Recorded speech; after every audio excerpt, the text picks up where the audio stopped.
Bismillah, Alhamdulillah bisa sharing lagi.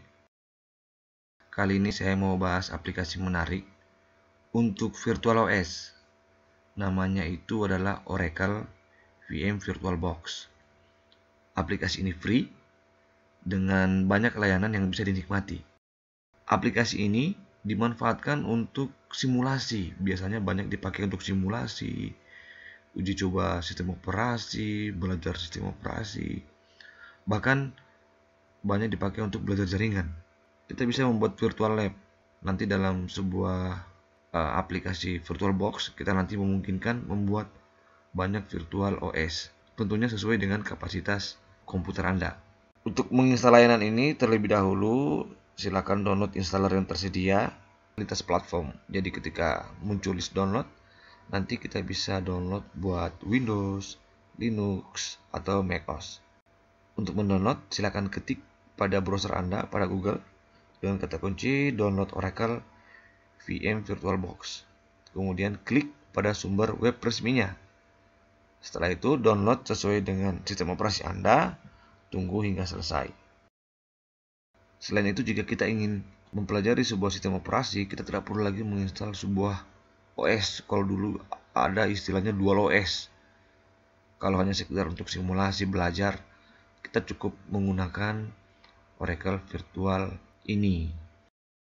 Sedangkan untuk saya sendiri di server kantor, saya sudah mengimplementasikan membuat beberapa virtual OS, misalnya layanan web sister, layanan web Pedidicti, kemudian saya membuat sebuah layanan web Apache, MySQL, PHP untuk custom yang kemudian saya atur melalui port forward untuk bisa diakses di luar dengan port yang berbeda. Bagaimana? Menarik kan? Untuk proses penginstalan, kali ini saya akan demokan di Windows. Kebetulan saya menggunakan Windows. Caranya cukup mudah, tinggal klik kanan pada installer yang telah berhasil Anda download tadi. Klik kanan, kemudian pilih Run as Administrator, dan proses installnya sama dengan ketika Anda menginstal aplikasi-aplikasi lainnya, yaitu dengan cara yang sangat legend. Cukup next, I accept, dan seterusnya hingga selesai.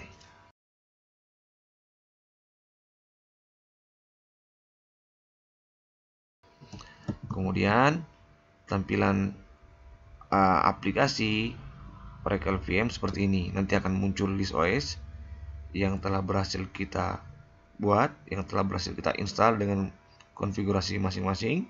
Kemudian di atas sudah ada beberapa navigasi menu untuk menambah. Untuk menghapus nanti Anda tinggal klik kanan pada OS yang telah Anda buat, kemudian pilih remove. Saya ingin menyampaikan hal menarik di sini. Ada beberapa layanan yang mungkin perlu kita ketahui, khususnya pada pengaturan jaringan untuk virtual OS yang biasa dipakai. Yang pertama ada namanya NAT.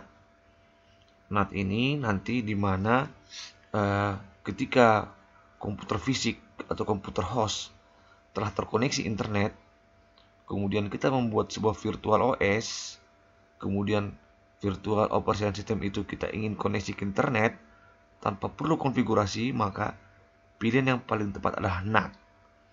Jadi dengan NAT ini otomatis komputer virtual akan terkoneksi ke internet, tentunya dengan syarat bahwa komputer host atau fisik itu terlebih dahulu terkoneksi internet. Yang kedua ada internal network. Untuk konfigurasi ini digunakan jika kita hanya ingin mengkoneksikan beberapa komputer virtual. Kekurangannya ya yang terkoneksi hanya komputer virtual, tidak bisa terkoneksi ke komputer host atau komputer fisik. Dan yang ketiga yang saya sampaikan, paling sering saya gunakan adalah bridge adapter. Ini adalah settingan yang paling sering saya gunakan, karena dengan memilih ini, virtual OS kita dapat terkoneksi secara fisik dengan komputer host atau komputer fisik. Jadi seperti seakan-akan terkoneksi dalam satu jaringan, tentunya dengan segmen yang satu segmen ya. Jadi ping normal, SSH bisa, FTP bisa. Kita bisa melakukan banyak percobaan untuk jaringan di sini, sehingga saya biasa menggunakan bridge adapter. Alhamdulillah penjelasannya sudah selesai. Cukup dulu pada pembahasan kali ini. Insya Allah kita akan melanjutkan pada video berikutnya. Jangan lupa like dan komen. Wassalam.